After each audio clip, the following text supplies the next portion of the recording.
I'm not over it. In fact, I don't think I'm ever going to be over what I saw from Joe Biden last week. That was uncalled for. It was divisive.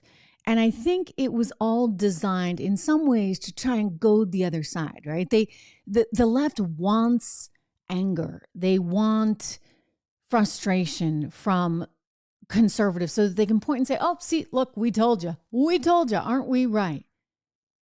I don't think conservatives are going to fall for it, but I think Americans overall are smart enough to see through the very deliberate, very divisive speech that the president and his cronies, because let's face it, he doesn't write this stuff himself, right? They see through what's really going on. Welcome back to the program, everyone. I am Trish Regan. Good to have you here. Portions of today's program are brought to you by Legacy Precious Metals. There's never been a better time to invest in precious metals than now.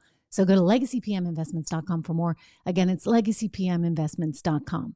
We're going to talk about some other things. I want to get to the Federal Reserve in just a moment, but I'm still not over it, as I said, and I'm never going to be over it. And I don't think anybody should ever forget the imagery alone that we saw there from the President of the United States just last week, the Marines behind him, the red lights. I mean, it was really pretty villainous in some ways. And I think treacherous in that I now fear for our country, and I'm not being melodramatic there. I really do fear for our country because there is no real democracy, in my view, left. I mean, no real freedom of speech left. And if this is the path that we're going down, in which one side can completely suppress the other, all in the name of quote unquote preserving democracy, then we've lost democracy effectively. I mean, call it whatever you want.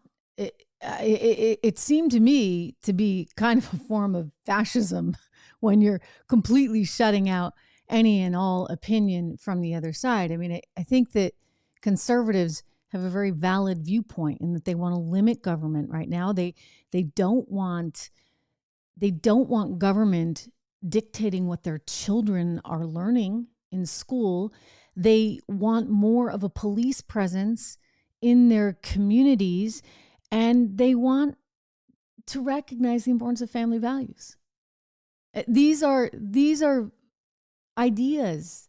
These are thoughts that I don't find to be dangerous to America, and yet that is what they're effectively trying to present. So that in and of itself strikes me as pretty scary stuff. And this is a slippery slope. It's a dangerous path. Call it whatever you want. I think the most important thing for conservatives to remember, and frankly, I don't even see this as entirely a party issue. Anybody who wants to preserve our freedoms, including that freedom of speech, should be alarmed by the desire to squash one entire side. So independents should be here too, and frankly, liberals as well, because how quickly can this turn on the other side, right? If you don't like what Joe Biden is saying, fine, but what if it were Donald Trump? And he was willing to squash the other side. I mean, we need to recognize the importance of having a civil dialogue, and that's not where we are right now. We're all trying our best, right, to make sure that we preserve this country. Unfortunately, politicians get in the way, which is why I think we all need to be very centered, very focused in terms of what we want and what we need as Americans. One organization that does this so well is AMAC, the Association for Mature American Citizens, amac.us/Regan, my last name, Regan. That's where you should go to be part of this organization. Just $16 a year, and you get all kinds of free things, by the way, in exchange, from hotels to restaurants, travel deals, cell phone plans, all kinds of stuff. But most importantly here, what you're doing is you're joining forces with like-minded Americans, another 2.4 million Americans that feel, I suspect, very much like you do, like I do. And you want to protect all of our freedoms, including, by the way, our freedom to prosper, which is, I'm going to get to the Fed in just a moment, but our freedom to prosper. I mean, this is all very much on the line right now. And there are consequences to electing certain people, certain groups that are not going to promote your desire for this freedom, including your economic freedom. So go check out AMAC, amac.us, amac.us/Regan today, amac.us/Regan, and subscribe or renew right now. You can join forces with so many people that, like all of us, care about the future of this country. the future of this country, which any way you slice it really just continues to get more and more precarious. And whether it's the words that we're hearing out of Joe Biden, which is setting the tone as we go into November, or whether it's what we're hearing from the Federal Reserve and that they have to keep upping rates to deal with inflation, which is going to send us into a more challenging economic spot. I would be the first to tell you, I don't think they have a choice at this point, because they screwed up way back when, going back as far as 2 years ago, frankly, when they shouldn't have been printing as much, when the administration was handing out stimulus checks. I mean, you just can't do that and not expect there to be some kind of consequence. It's the reason why I'm worried about the market right now. On the bright side, hey, for savers, you might actually have a shot at getting some kind of interest rate on safe investment. Anyway, there are a lot of challenges ahead. And I suspect as we go into November right now, the Democrats do not really have a pitch. You'd want to be able to say, hey, the economy's doing great, this, that, the other.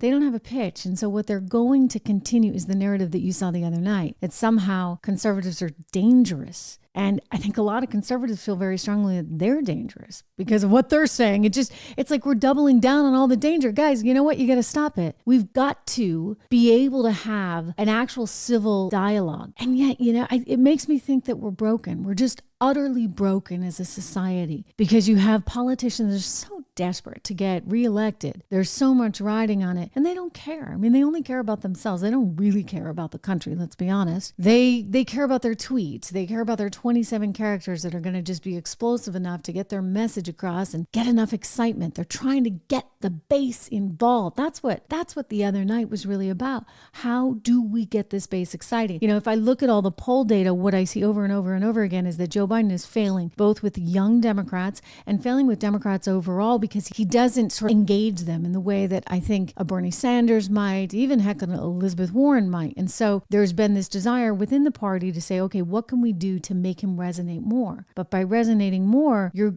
getting into a more treacherous kind of environment, one that could be really problematic. And that's an understatement to this country. If you go back and you listen to my podcast from Friday, what I outlined effectively was not only do they not have anything to run on, but this is partly what's going into, one, the rhetoric you're seeing right now, and two, what's going on down at Mar-a-Lago with the FBI. Now, look, I'll be the first to tell you, if they somehow prove that he was selling secrets to the Russians, then we'll come out and deal with that then. But that's not what we're gathering thus far from everything that we've seen. Of course, again, heavily redacted documents. It seems to be more of a fishing expedition, one with a political overtone, in that if they can put enough focus on him, by the way, he's not running this fall, if they can put enough focus on Donald Trump, then they scare people enough into saying, okay, well, we're going to vote for Democrats again. I mean, that's in part what happened when I think back to 2020. We didn't hear a lot about policy. There was no policy. Frankly, all the policy they had really kind of stunk, right? Which is why our economy is where it is right now in a very, well, let's just be honest. I mean, 2 consecutive quarters of negative growth are a recession. I was going to say in a low growth environment, but let's just admit what it is. So we're in this holding pattern on the economic front. We got a lousy international situation. We got a lousy situation developing there at the border. And so they don't have anything to run on. I mean, what are you going to say? And so I think that's partly what's going on. And isn't that a tragedy? It is a tragedy. And I say this as somebody who cares passionately about policy, specifically economic policy, to put us in the best possible position. I'm just going to share a little bit of good news with you. We learned that China is probably not going to overtake the U.S. in its per capita economic output and overall size of its economy as quickly as people anticipated. What has happened there as a result of President Xi's lockdowns is that you have found the economy's really, really stumbled in a major way. I consider that good news because the bigger the economy, the more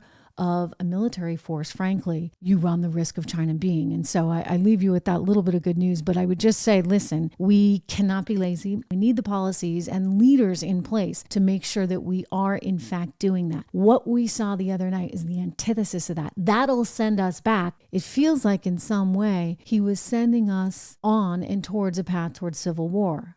I don't necessarily mean a real one, with the generals and everything, but something quite similar to it. And that's frightening. So do me the favor, make sure that you subscribe to the podcast. Really, really important right now. Subscribe to this podcast, share the podcast with your friends. I'm on Apple iTunes. I am on Spotify. I'm on Rumble. I'm on YouTube. Great to have you here, and we'll talk again tomorrow.